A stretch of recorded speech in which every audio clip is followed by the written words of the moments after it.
Hello दोस्तों, क्या आप भी मैट्रिक की बोर्ड परीक्षा 2025 में देने वाले हैं और कम समय में बेहतर तैयारी चाहते हैं और बेहतर नंबर चाहते हैं? तो जी हाँ दोस्तों, बिल्कुल आपका नंबर बेहतर आ सकता है दोस्तों। क्योंकि मैं आज की इस वीडियो में दोस्तों क्लास 10th का science most VVI objective question लेकर के आए हैं दोस्तों। मैं सिर्फ वही क्वेश्चन कराता हूँ जो कि सीधा सीधा बोर्ड परीक्षा में पूछा जाता है और पूछने की पूरी पूरी संभावनाएं होती है। जी हाँ दोस्तों, तो फर्स्ट नंबर सवाल रहा आपके स्क्रीन पे दोस्तों और आपके सामने।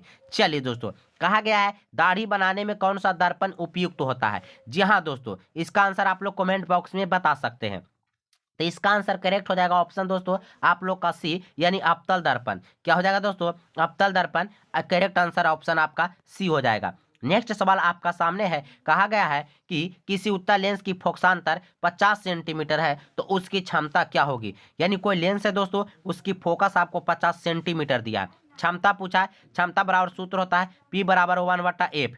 ये सूत्र कब होता है? जब दोस्तों, जब यहाँ मान मीटर में दिया हुआ रहता है तब। बट दोस्तों यहाँ पे सेंटीमीटर में है, इसीलिए हम लोग P बराबर लिखेंगे 100/F। क्या लिखेंगे दोस्तों? 100/F लिखेंगे, यानी 100 हो जाएगा। F का मान आपका 50 दिया है, 50 दूनी के 100 कट जाएगा दोस्तों, यानी आपका ऑप्शन 2D डायोप्टर आएगा। बट दोस्तों यहाँ पे माइनस में भी है और प्लस में है। तो यहाँ पे देखिएगा दोस्तों, किसी उत्तल लेंस की फोकसांतर, उत्तल लेंस की बात किया है दोस्तों, तो उत्तल लेंस की क्षमता हमेशा धनात्मक में होती है। कहाँ में होती है दोस्तों? धनात्मक में। यहीं पे अगर अवतल लेंस रहता तो माइनस वाला मारते, बट उत्तल लेंस है, इसीलिए दोस्तों ऑप्शन आपका डी बिल्कुल करेक्ट हो जाएगा। चलिए दोस्तों, नेक्स्ट सवाल की ओर चलते हैं। कहा गया है प्रकाश की किरणें गमन करती है। जी हाँ दोस्तों, अगर अभी तक हमारे चैनल को आप सब्सक्राइब नहीं किए, इसी प्रकार का नेक्स्ट वीडियो पाने के लिए चैनल को सब्सक्राइब कर लीजिए। कहा गया है दोस्तों प्रकाश की किरणें गमन करती है, तो प्रकाश कैसी रेखा में गमन करती है दोस्तों? तो हमेशा सीधी रेखा में। एकदम बउआ वाला सवाल है, बच्चा वाला सवाल है। आपका ऑप्शन क्या हो जाएगा दोस्तों? ए बिल्कुल करेक्ट हो जाएगा। नेक्स्ट सवाल है दोस्तों उत्तल दर्पण। उत्तल दर्पण से बना काल्पनिक प्रतिबिंब, उत्तल दर्पण से जो काल्पनिक प्रतिबिंब बनता है वो बताइए किस प्रकार से होता है? सीधा होता है या आवर्धित? आवर्धित माने बड़ा होता है दोस्तों। सीधा एवं आवर्धित होता है कि उल्टा एवं आवर्धित? तो उत्तल दर्पण में दोस्तों उल्टा प्रतिबिंब बनता ही नहीं है। ठीक है, यहाँ पे सीधा एवं हासित यानी छोटा दोस्तों, सीधा एवं छोटा हो जाएगा। ऑप्शन आपका सी बिल्कुल करेक्ट आंसर हो जाएगा। चलिए दोस्तों, नेक्स्ट सवाल की ओर चलते हैं। नेक्स्ट सवाल रहा आपके सामने दोस्तों। कहा गया कौन सा लेंस हवा में अभिसारी लेंस भी कहलाता है? कौन सा लेंस है दोस्तों जो अभिसारी लेंस के नाम से भी जाना जाता है? जी दोस्तों, मेरे शेर बहादुर साथियों, आंसर कमेंट बॉक्स में बताते रहिए, बताते रहिए। तो इसका करेक्ट आंसर आपका ऑप्शन बी हो जाएगा, उत्तल लेंस हो जाएगा। चलिए दोस्तों, नेक्स्ट सवाल की ओर चलते हैं। नेक्स्ट सवाल रहा आपके सामने। कहा गया है किस रंग का तरंगदैर्घ्य सबसे बड़ा है? किस रंग का तरंगदैर्घ्य सबसे बड़ा है यानी अधिक है? जो भी आपसे पूछे दोस्तों, यानी तरंगदैर्घ्य सबसे बड़ा पूछा है, तो करेक्ट आंसर आपका ऑप्शन लाल हो जाएगा, यानी ऑप्शन ए की ओर हम चलेंगे। चलिए दोस्तों, चलिए लगे रहिए दोस्तों, जब तक तोड़ेंगे नहीं तब तक छोड़ेंगे नहीं। बिल्कुल भी आपका कम समय में बेहतर तैयारी हम करा सकते हैं। कहा गया प्रकाश के किस रंग का तरंगदैर्घ्य सबसे अधिक होता है? प्रकाश के किस रंग का तरंगदैर्घ्य सबसे अधिक होता है? तो दोस्तों लाल का। अभी अभी वही सवाल है दोस्तों, यहाँ पे रिपीटेड किया है थोड़ा सा अलग ढंग से। चलिए, कहा गया है नेक्स्ट सवाल दोस्तों, नेक्स्ट सवाल आपका है सामने। नेक्स्ट सवाल आपका सामने कहा गया है कि बताइए जो नेत्र निकट स्थित वस्तु को साफ नहीं देख सकता है, निकट स्थित वस्तु को साफ है नहीं देख सकता है, तो उसको क्या हो जाता है दोस्तों? दूरदृष्टि दोष। क्या हो जाता है दोस्तों? दूरदृष्टि दोष। दूरदृष्टि दोष हो जाता है। चलिए दोस्तों, आगे हम लोग बात करते हैं, आगे सवाल की ओर चलते हैं। आगे सवाल आपका सामने है। कहा गया है दोस्तों कि किस कांच प्रिज्म द्वारा उत्पन्न श्वेत प्रकाश यानी सफेद प्रकाश स्पेक्ट्रम में किस रंग की किरण का झुकाव, किस रंग की किरण का झुकाव अधिक होता है? अधिक होता है, तो सबसे ज्यादा झुकाव दोस्तों बैगनी का होता है, यानी ऑप्शन आपका डी बिल्कुल राइट हो जाएगा, डी बिल्कुल राइट हो जाएगा। चलिए दोस्तों, नेक्स्ट सवाल है। नेक्स्ट सवाल रहा आपके सामने दोस्तों। नेक्स्ट सवाल रहा आपके सामने दोस्तों। कहा गया है, यहाँ पे ध्यान से समझिएगा। कहा गया है रेटिना प्रकाश को परावर्तित करता है। रेटिना दोस्तों प्रकाश को कैसे परिवर्तित करता है? तो ऑप्शन आपका यहाँ पे दोस्तों बताइए, विद्युत ऊर्जा या विद्युत सिग्नल या वास्तविक प्रतिबिंब में? तो इसका दोस्तों करेक्ट आंसर आपका हो जाएगा ऑप्शन बी दोस्तों, विद्युत सिग्नल में। चलिए दोस्तों, नेक्स्ट सवाल की ओर चलते हैं।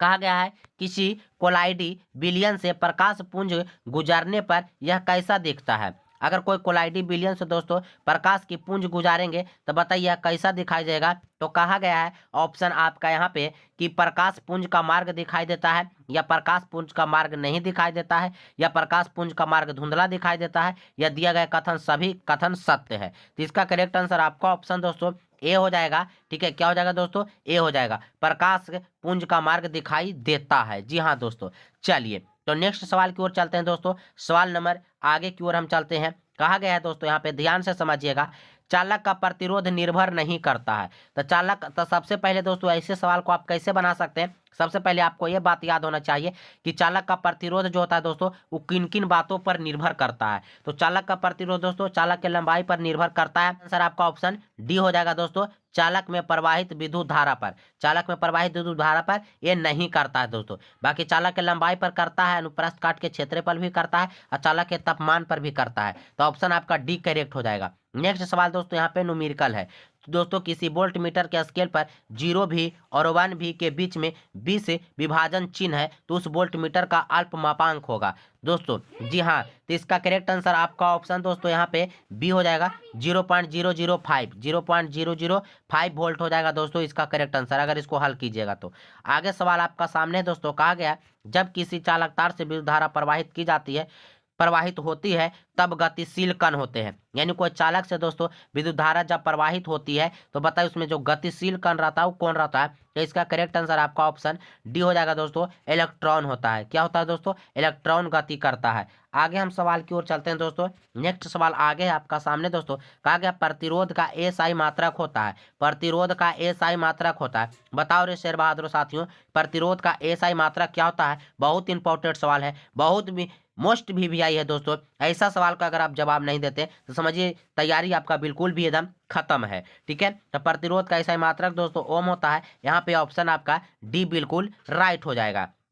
नेक्स्ट सवाल दोस्तों, सेल के विद्युत वाहक बल का मात्रक होता है। सेल का जो विद्युत वाहक बल होता है दोस्तों उसका एसआई मात्रक आपसे पूछा गया, एसआई मात्रक आपसे पूछा गया। तो सेल का विद्युत वाहक बल का मात्रक दोस्तों वोल्ट होता है। यानी ऑप्शन आपका बी बिल्कुल राइट हो जाएगा। चलिए दोस्तों नेक्स्ट सवाल की ओर चलते हैं। कहा गया ओम के नियम से, बताइए ओम का नियम से क्या होता है दोस्तों। के नियम का परिभाषा आपको पता होगा, बताइए ये किसका समानुपाती होता है। ठीक है, ओम का नियम है बाबू, ये किसका समानुपाती होता है। तो आपको बताया गया था कि जो धारा होता है वो भी के समानुपाती होता है, यानी वोल्ट का दोस्तों। ठीक है, तो आई समानुपाती भी हो जाएगा। करेक्ट आंसर इसका ऑप्शन दोस्तों आपका क्या हो जाएगा, बी करेक्ट हो जाएगा। चलिए समांतर क्रम और श्रेणी क्रम आप लोग पढ़े होंगे, वहां से बनेगा दोस्तों।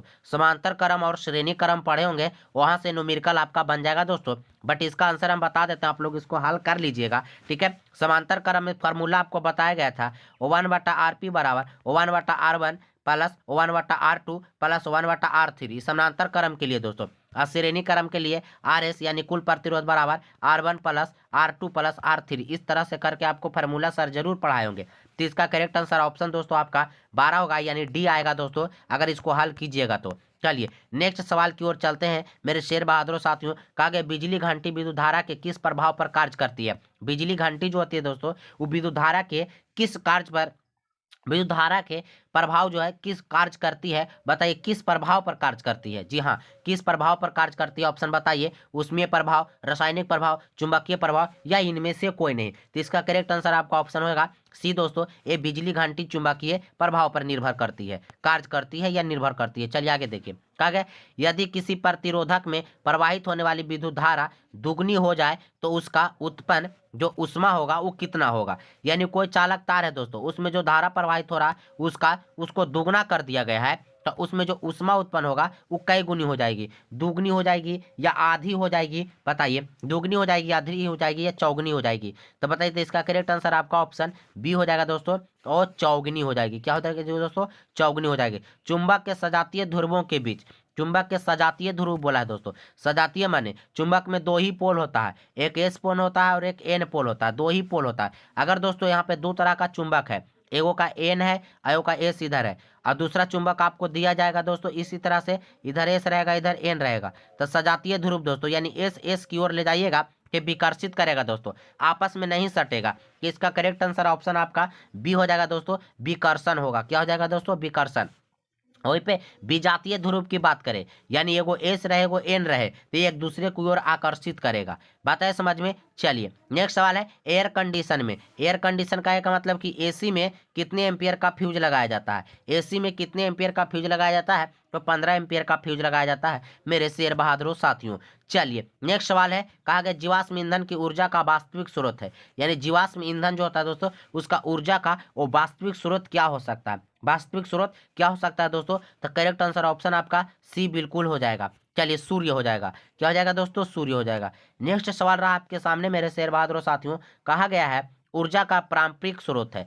पारंपरिक स्रोत पूछा गया है दोस्तों, यानी कि यहाँ से पूछा गया है नवीकरणीय। कोई चीज पूछा गया है दोस्तों, ठीक है, अनवीकरणीय, अनवीकरणीय सॉरी अनवीकरणीय पूछा है। बताइए अनवीकरणीय कौन इसमें से जो है, ठीक है, अनवीकरणीय कौन इसमें से है, तो इसका करेक्ट आंसर आपका हो जाएगा दोस्तों कोयला। क्या हो जाएगा दोस्तों, कोयला। अनवीकरणीय कौन चीज दोस्तों, अनवीकरणीय। ठीक है, आगे देखिए, कहा गया जल विद्युत स्रोत ऊर्जा का कैसा स्रोत है। जल विद्युत स्रोत ऊर्जा का कैसा स्रोत है, तो इसका करेक्ट आंसर ऑप्शन आपको बताना होगा दोस्तों कमेंट बॉक्स में, अगर पता है तो, नहीं तो हम तो बतेबे करेंगे। तो इसका बताइए अनवीकरणीय है कि नवीकरणीय है, या प्रदूषण मुक्त है, या A B C, sorry A B C नहीं, बी एवं सी, बी एवं सी ऑप्शन डी में है। बताइए बी एवं सी। तो करेक्ट आंसर इसका दोस्तों जो जल विद्युत है वो दोस्तों नवीकरणीय और प्रदूषण मुक्त, यानी ऑप्शन आपका ये डी हो जाएगा। क्या हो जाएगा दोस्तों, डी हो जाएगा। चलिए आगे हम लोग सवाल की ओर चलते हैं। आगे सवाल आपका सामने है, कहा गया है मेरे शेर बहादुर साथियों,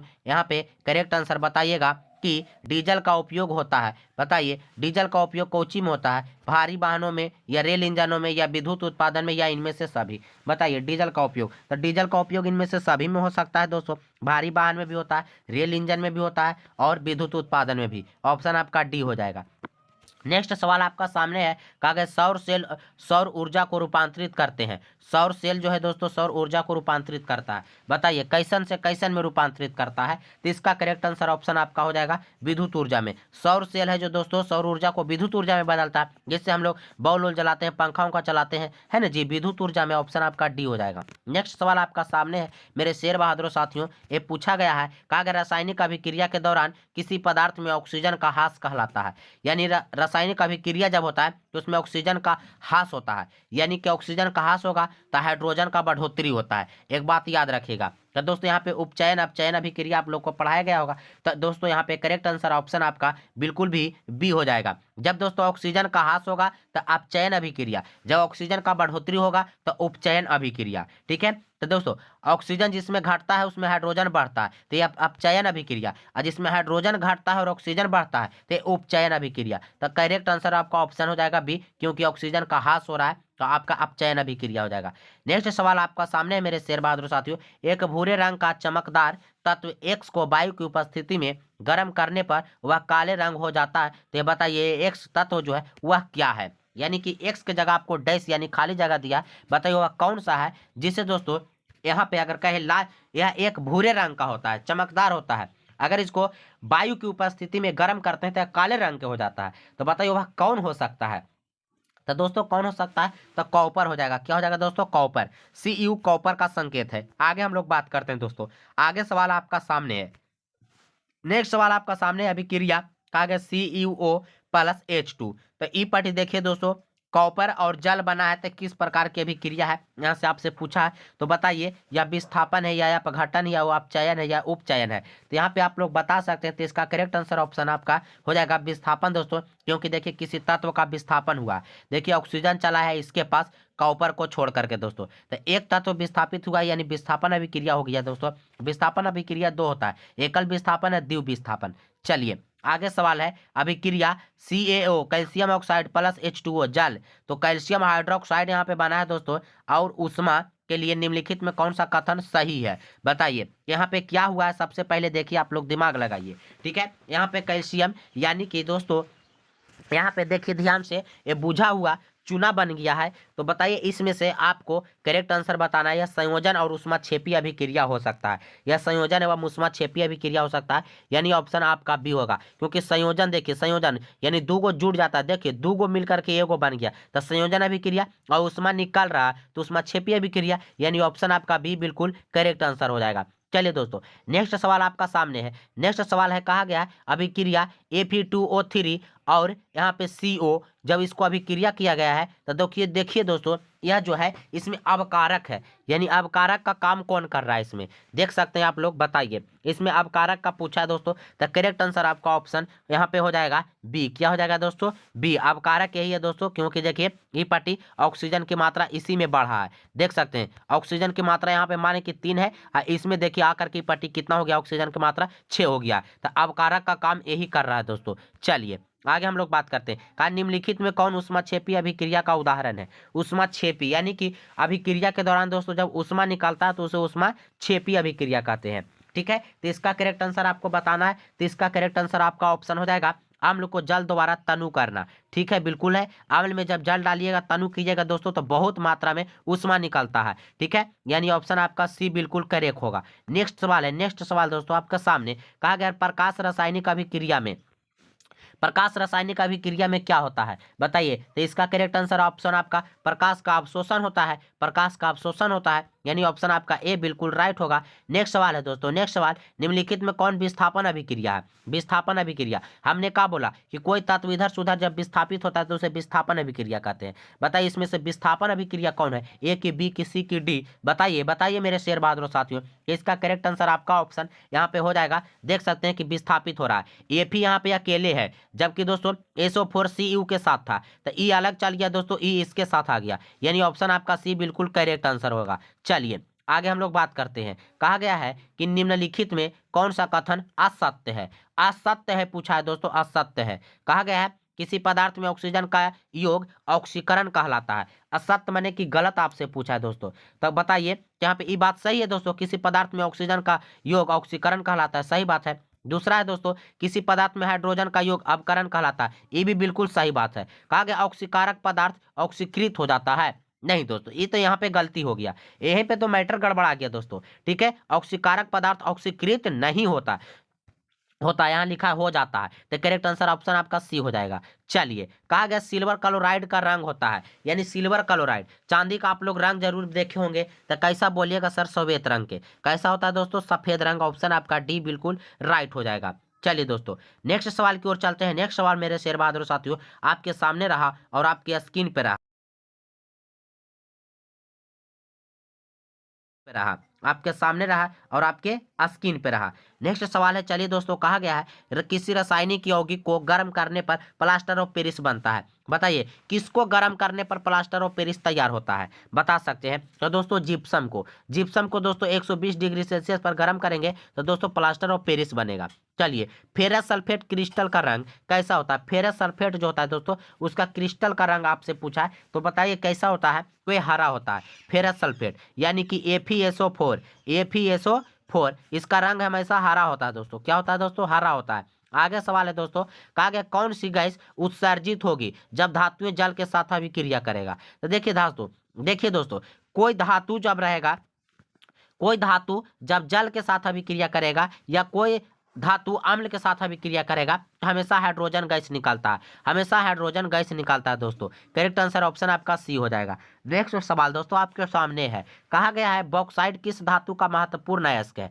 बॉक्साइट दोस्तों किस धातु का महत्वपूर्ण अयस्क है? बताइए। तांबा, जस्ता, एल्युमिनियम, लोहा। तांबा, जस्ता, एल्युमिनियम, लोहा। इसका करेक्ट आंसर आपका ऑप्शन यहाँ पे हो जाएगा दोस्तों एल्युमिनियम। एल्युमिनियम यानी ऑप्शन आपका बिल्कुल सी हो जाएगा। नेक्स्ट सवाल है दोस्तों, वायुमंडल में कार्बन डाइऑक्साइड गैस उपस्थित रहता है। बताइए वायुमंडल में कार्बन डाइऑक्साइड की मात्रा कितनी रहती है दोस्तों? तो 0.03%, 0.03%। देखिए एगो जीरो पहले एगो जीरो बाद रहना है, यहाँ पे आपको याद रखना 0.03%। अगर वहीं पे ऑक्सीजन पूछता शेर बहादुर साथियों तो ऑक्सीजन का 21% हो जाता है। कितना हो जाता है? 21% हो जाता है।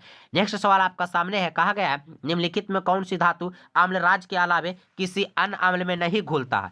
कोई ऐसा धातु है दोस्तों जो अम्लराज के अलावा किसी अन्य अम्ल में नहीं घुल सकता, वह कौन सा धातु है? तो दोस्तों यहाँ पे करेक्ट आंसर आपका ऑप्शन सी हो जाएगा AU। AU किसको कहते हैं पता है? सोना को। AU सोना का संकेत है, AG माने चांदी होता है। चलिए दोस्तों ये अम्लराज में घुलता है। ठीक है, आगे हम लोग बात करते हैं। आगे है दोस्तों, निम्नलिखित में कौन सी धातु तनि सल्फ्यूरिक अम्ल से अभिक्रिया नहीं करती है? कौन सी धातु है दोस्तों तनु सल्फ्यूरिक अम्ल से अभिक्रिया नहीं करती है? तो इसका करेक्ट आंसर भी ऑप्शन आपका हो जाएगा सी दोस्तों, यानी कॉपर। क्या हो जाएगा दोस्तों? कॉपर।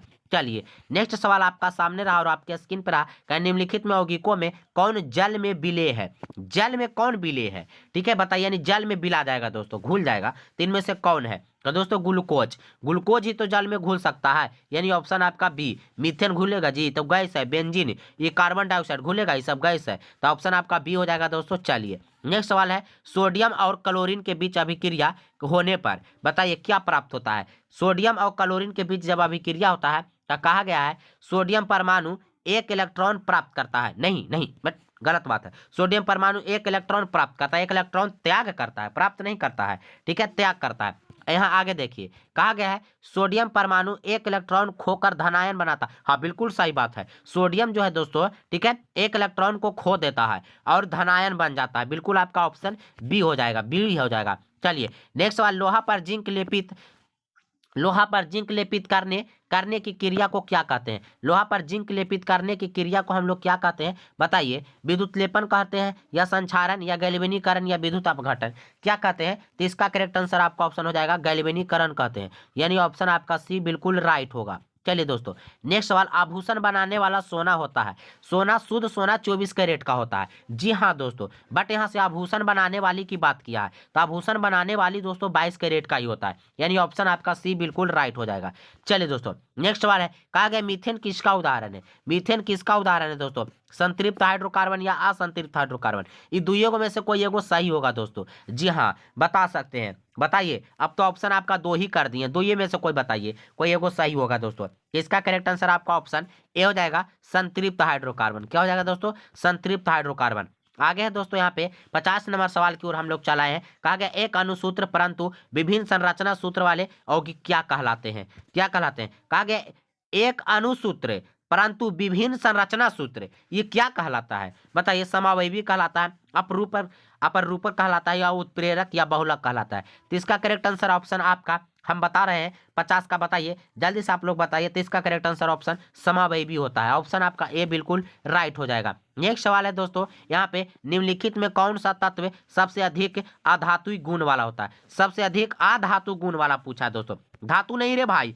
अधातु वाला गुण पूछा है। तो बताइए सबसे अधिक अधातु वाला गुण किस में? तो क्लोरीन में, Cl माने क्लोरीन होता है, क्लोरीन में पाया जाएगा। चलिए नेक्स्ट सवाल, फ्लोएम ऊतकों द्वारा कार्बोहाइड्रेट का परिवहन होता है।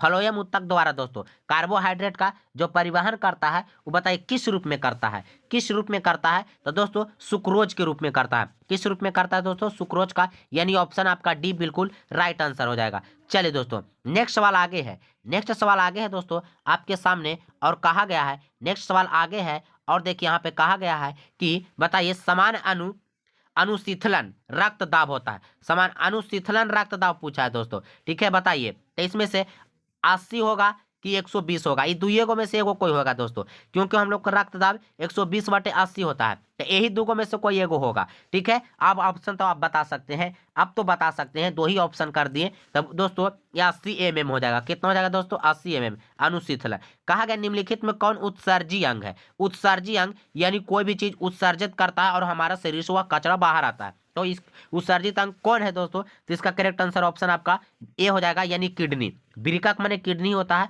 ऑप्शन आपका ए बिल्कुल राइट होगा। नेक्स्ट सवाल है दोस्तों, कहा गया मैग्नीशियम पाया जाता है। मैग्नीशियम किस में पाया जाता है? लाल रक्त नहीं, इसमें तो हीमोग्लोबिन पाया जाता है। बर्नी लवक बताइए।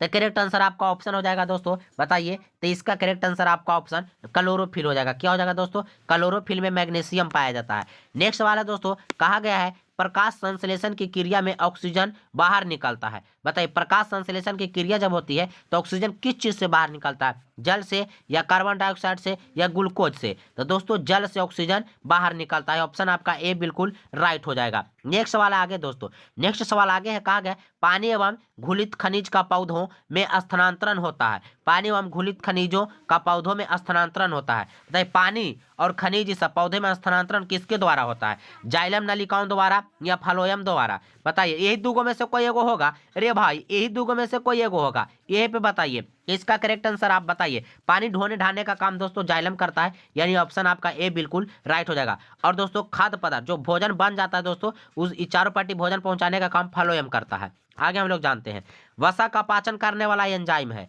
वसा का पाचन करने वाला एंजाइम इनमें से कौन है? वसा का पाचन करने वाला पूछा है दोस्तों, इनमें से कौन सही होगा? बताइए कौन सही होगा? यहाँ पे करेक्ट आंसर आप लोग बता सकते हैं। तो इसका करेक्ट आंसर ऑप्शन आपका लाइपेज हो जाएगा, यानी ऑप्शन आपका डी बिल्कुल करेक्ट आंसर हो जाएगा। चलिए दोस्तों, नेक्स्ट सवाल आपका सामने है। कहा गया इनमें से किसका उपयोग ऊर्जा उत्पादन में होता है? ऊर्जा उत्पादन में किसका उपयोग हम लोग कर सकते हैं? एमिनो अम्ल के, कि वसा अम्ल के, कि ग्लूकोज के, कि सुक्रोज के? बताइए, यहाँ पे करेक्ट आंसर आप लोग बता सकते हैं। तो यहाँ पे इसका करेक्ट आंसर ऑप्शन आपका ग्लूकोज का हो जाएगा दोस्तों। यही ऊर्जा उत्पादन का सहायता करता है दोस्तों। ठीक है, आगे देखिए, पैरामीशियम में भोजन का अंतर ग्रहण करने शरीर में किस स्थान पर होता है?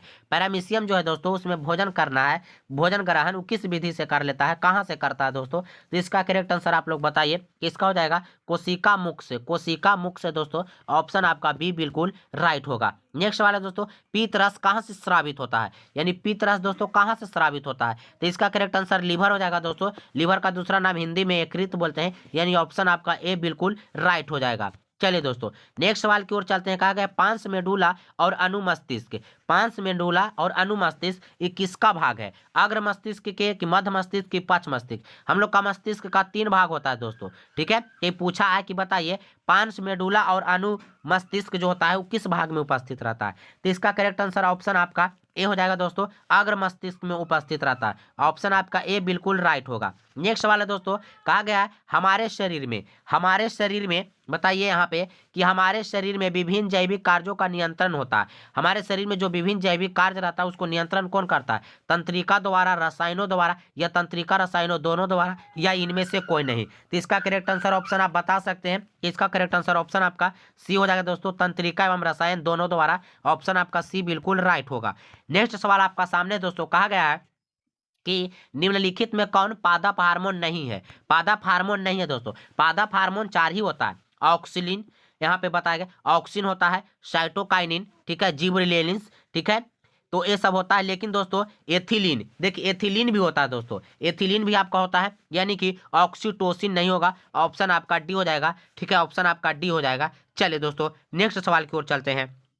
नेक्स्ट सवाल रहा आपके सामने, कहा गया निम्नलिखित में कौन सा जीवाणु जनित रोग नहीं है? जीवाणु से होने वाला रोग नहीं है, बताइए यहाँ पे कौन दोस्तों, कौन हो सकता है? तो इसका करेक्ट आंसर ऑप्शन आपका मस्सा हो जाएगा। क्या हो जाएगा दोस्तों? मस्सा, यानी ऑप्शन आपका सी बिल्कुल करेक्ट होगा। आगे है दोस्तों, कहा गया है निम्नलिखित में कौन उभयलिंगी जंतु है? हाय हाय हाय, उभयलिंगी जंतु पूछा है, बहुत इजी सवाल है। इसका करेक्ट आंसर आप लोग बताइए, उभयलिंगी जंतु। तो उभयलिंगी जंतु दोस्तों केचुआ, किसानों का मित्र भी इसी को कहा जाता है। ऑप्शन आपका ए बिल्कुल राइट हो जाएगा। नेक्स्ट सवाल आपका सामने है, कहा गया है स्त्री केसर। स्त्री केसर के आधारीय भाग को क्या कहते हैं? स्त्री केसर जो होता है दोस्तों, उसका आधारीय भाग को हम लोग क्या कहते हैं? तो आधारीय भाग को दोस्तों अंडाशय बोला जाता है। स्त्री केसर की बात किया जाता है, इसीलिए इसका आंसर अंडाशय हो जाएगा। क्या हो जाएगा दोस्तों? अंडाशय। ऑप्शन आपका बी बिल्कुल राइट हो जाएगा। चलिए दोस्तों, नेक्स्ट सवाल की ओर चलते हैं। नेक्स्ट सवाल आपका सामने दोस्तों, नेक्स्ट सवाल आपका सामने है, कहा गया है तने द्वारा कायिक प्रबंधन होता है। तने द्वारा कायिक प्रबंधन, यानी किसको दोस्तों काट के हम अलगे ऐसी लगा देते हैं तो वह हो जाता है? बोलिए, पुदीना या हल्दी या अदरक, कि कौन ऐसे हो सकता है दोस्तों? तो इसका करेक्ट आंसर सभी हो जाएगा दोस्तों। इस सभी को काट ही के लगाया जाता है, फिर भी हो जाता है। आगे देखिए दोस्तों, यहाँ पे correct answer option D. Next सवाल है दोस्तों, कहा गया है किशोरावस्था में होने वाली परिवर्तन की अवस्था को क्या कहते हैं? किशोरावस्था में जो होने वाला परिवर्तन रहता है उसको हम लोग क्या कहते हैं? प्यूबर्टी कहते हैं, या वयस्क कहते हैं, या परिपक्व कहते हैं? यही बताइए यहाँ पे इसका करेक्ट आंसर। तो यहाँ पे करेक्ट आंसर इसका ऑप्शन दोस्तों यहाँ पे प्यूबर्टी हो जाएगा दोस्तों। ऑप्शन आपका ए हो जाएगा। क्या हो जाएगा दोस्तों? ए हो जाएगा। नेक्स्ट सवाल आपका सामने दोस्तों, कहा गया स्त्रियों में पाए जाने वाले लिंग क्रोमोसोम होता है स्त्री में दोस्तों। तो स्त्री में क्या होता है? तो स्त्री में एक्स होता है दोस्तों, और वही पुरुष की बात करता है तो एक्स वाई हो जाता है। तो स्त्री की बात किया है, इसीलिए आपका ऑप्शन ए हो जाएगा। नेक्स्ट सवाल है दोस्तों, मेंडल के कहा गया मेंडल के एक संकरण प्रयोग के दौरान F2 पीढ़ी में लंबे एवं बौने पौधों का लक्षण पर रूपी अनुपात कौन सा है?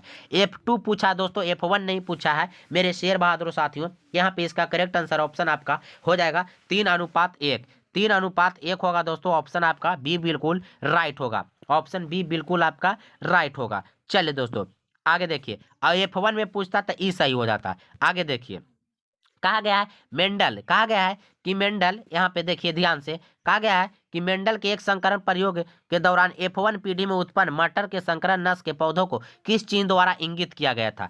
ठीक है, F1 की बात किया है दोस्तों, तो F1 में दोस्तों एगो बड़ा टी लिया था और एगो छोटा टी लिया था। ऑप्शन आपका बी बिल्कुल राइट हो जाएगा।